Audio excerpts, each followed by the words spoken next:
New York City Center. A young man is walking through the streets. Up ahead is the flashy Roosevelt Hotel. The man gets a room in Walker's name and goes upstairs. He eats breakfast and then wipes down everything he touches. Writes a note, puts on his raincoat, and goes out the window. He stands on a wide ledge and looks down. After a few minutes, he is noticed by passersby and there's a shout, "Man on a ledge." The viewer jumps back a month. The same man, Nick Cassidy, is in prison hearing an appeal denied. No one is going to undo 25 years for the ex-cop. His partner, Mike Ackerman, comes to see him and informs him that his brother called and said that Nick's father is dying. Mike promises to get him a day on the outside. Nick is brought to the funeral. His brother Joey is acting aggressive. He blames Nick for his father's death. A fight breaks out. Nick grabs a gun from a cop. He manages to get to the car. A chase ensues, but Nick manages to get in front of the train. He gets to the container where he keeps his belongings and spare documents. The action returns to the present. Nick is standing on a ledge. Police are blocking off streets, offices, and stores. Rescue services arrive and bring a pillow. A crowd gathers. Nick Cassidy demands that Detective Lydia Mercer be brought in. Detective Marcus arrives and reads Nick's note, which says Nick is innocent. The police try to find data on Jack Walker, but it is very difficult. Television arrives and begins to report. Lydia Mercer finally arrives. She goes up to the 21st floor. The detective tells what little they know about the stranger. Lydia calls out to Nick and tries to contact. He admits that he's ready to jump. He needs her because she tried to save another jumper a month ago. She failed, but she's a celebrity now. Nick tells the woman about his dead father and then inquires about her friends on the police force. Meanwhile, Mike Ackerman begins his investigation. He doesn't know about the jumper yet and has to be the first to find Nick. The police interview the hotel employees. Marcus gets a report that there are no fingerprints in the room. Upon hearing this, Lydia offers Mr. Walker a cigarette, but he refuses, at which point his earpiece comes to life. Nick's brother, Joey, comes on the line. He, along with his girlfriend, Angie, is ready to act. Nick instructs Joey about the security system. The latter asks his brother to calm down. They have it all worked out and ready to go. Joey and Angie climb onto the roof of a nearby building that houses a jewelry store. Nick sees them. Joey laughs. The news says his brother is raring to go to Canada and praises himself for a successfully prepared escape. At the jewelry store, the system goes down. Joey sets a charge in the trapdoor and covers it with an old mattress. To divert attention away from the roof, Nick pretends he's about to jump. The crowd goes wild, at which point there is an explosion on the neighboring roof, which is drowned out by people's screams. Joey and Angie make their way inside the building. Lydia holds out a cigarette to Nick, and he takes it. The woman says he doesn't look like he's ready to jump. Nick returns the cigarette, and she gives it to the crime tech. They need to take a fingerprint. Joey and Angie make their way to the central vault. Meanwhile, Detective Ackerman learns about the jumper at the Roosevelt Hotel. Just then, a helicopter flies up to the building and nearly blows Nick off the ledge. Ackerman is informed that there is a storage container in Joey's name. He goes there. Lydia ponders the situation. Desperate people jump, but this one is like he's waiting for something. Something's not right here. She asks Dougherty to speed up the identification. Joey switches the security cameras, but suddenly Angie spots an obscure sensor and confesses that in high school, she used to climb into rich houses where she would watch TV and measure clothes. Joey laughs. She's a thief, but the girl cuts him off. If it weren't for her, they'd be caught. Mercer tries to get Nick to talk while his brother reports to him about the obscure sensor. Cassidy has to manage to answer his brother without Lydia suspecting anything. He begins to speak allegorically. Joey is shocked. What kind of stupid joke is this? But then Angie realizes. Nick insinuates that this heat sensor is heat and needs to be cooled down. Nick says his cigarette fingerprint is about to identified. Lydia is surprised. Ackerman reaches into the container, and amongst several police files, he finds his. Lydia is informed that the jumper is an escaped convict, Nick Cassidy, a cop who stole a $40 million diamond.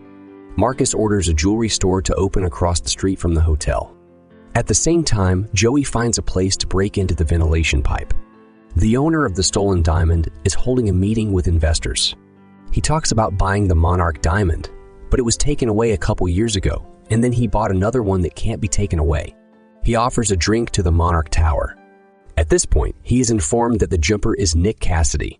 Lydia recognizes this as well and wonders why the spectacle. Nick asks if her boss has already sent the cops across the street.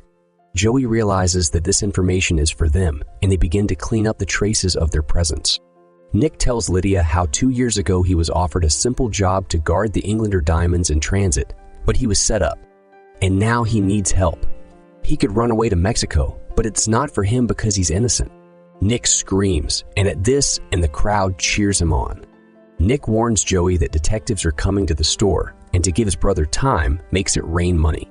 The cheering people catch the money and block the police's path. Joey tries to attach a mini camera to the front door sensor. The police enter, the manager escorts them in and disables the security system as they go. Angie takes one last moment to slide into the trapdoor. Englander is outraged at what Cassidy is doing in his building. He orders Marcus to stop this circus, and he dutifully agrees. The manager leads the police into the rich client section, where a camera is taped to show the robbers the code to the door. The police are impressed. It's got heat and seismic sensors. It's almost impossible to break in. A SWAT team arrives at the hotel. Lydia says Nick is acting innocent. Marcus gives her 15 minutes, then the SWAT team will act. The police leave the jewelry store, and Joey and Angie return to the vault. Lydia reminds of the time when the SWAT team is on top.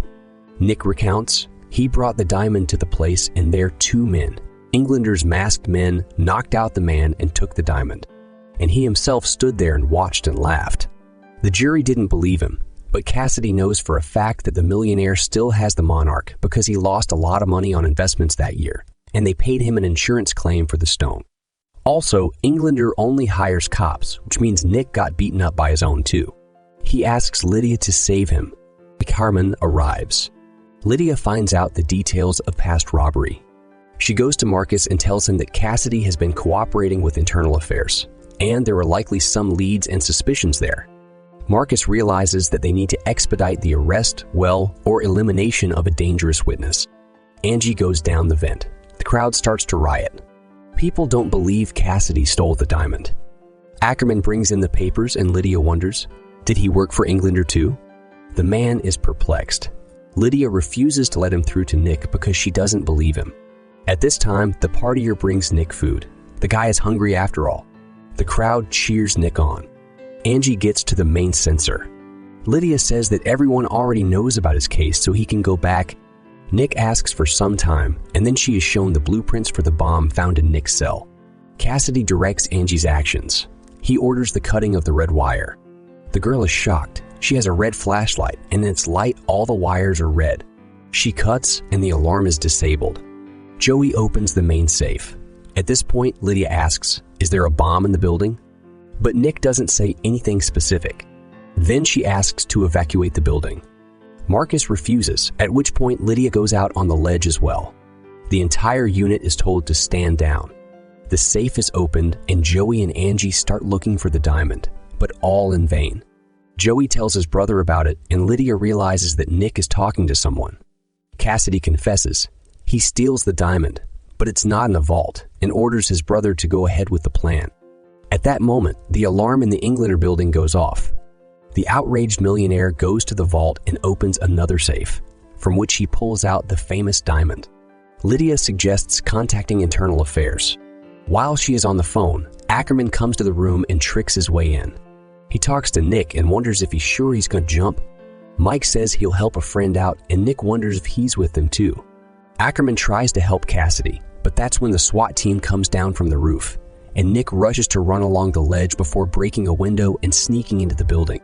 The crowd goes on a rampage. Nick wants to be killed. Englander goes to his office and sees Joey and Angie there. The guy searches the millionaire and finds the rock. He handcuffs the man to the safe and they leave. Nick is chased throughout the hotel. Joey and Angie leave the bag with the partier, and the partier retrieves the stone from it. Englander gets to the phone and tells Marcus that Nick's brother has the diamond. The man gives the order to shoot to kill. The internal affairs officer calls Lydia and tells her that they had leads on 2 other cops, Ackerman and Marcus. Nick runs through the hotel premises. The partier directs the chase in the other direction, but Marcus captures Joey and Angie. Nick climbs to the roof right up the wall of the building. Marcus interrogates Joey. He wants the diamond. Lydia says there is no bomb in the building. She demands that they stop shooting at Nick and catches up with him as the man is captured by the SWAT team. She refuses to leave, but Marcus orders her arrest and sends his subordinates away. At that moment, Englander is dragged onto the roof by Joey and Angie. He offers Nick a choice, and Nick Cassidy gives up the diamond. The millionaire leaves, and Marcus suggests Nick jump on his own or he'll drop his brother. Lydia disarms the SWAT team and returns to the roof. Ackerman appears and shoots Marcus, but gets shot himself. He apologizes Mike didn't know Nick was being set up. Nick sees Englander from above, who mockingly sends an air kiss, and Nick jumps down. To the enthusiastic cheers of the crowd, he falls right into the air cushion. At the last moment, Nick manages to grab the millionaire and pulls a diamond out of his pocket. Englander is arrested. Cassidy is released. He is met by Lydia, and they go to a bar where the very partier is in charge. Nick introduces him. "This is my father." Lydia is surprised that he's alive and well. Joey asks for silence and proposes to Angie, and she accepts. That's all for today. What do you think of this movie? Write your opinion in the comments. Don't forget to like it and subscribe to the channel if you want to see more such videos.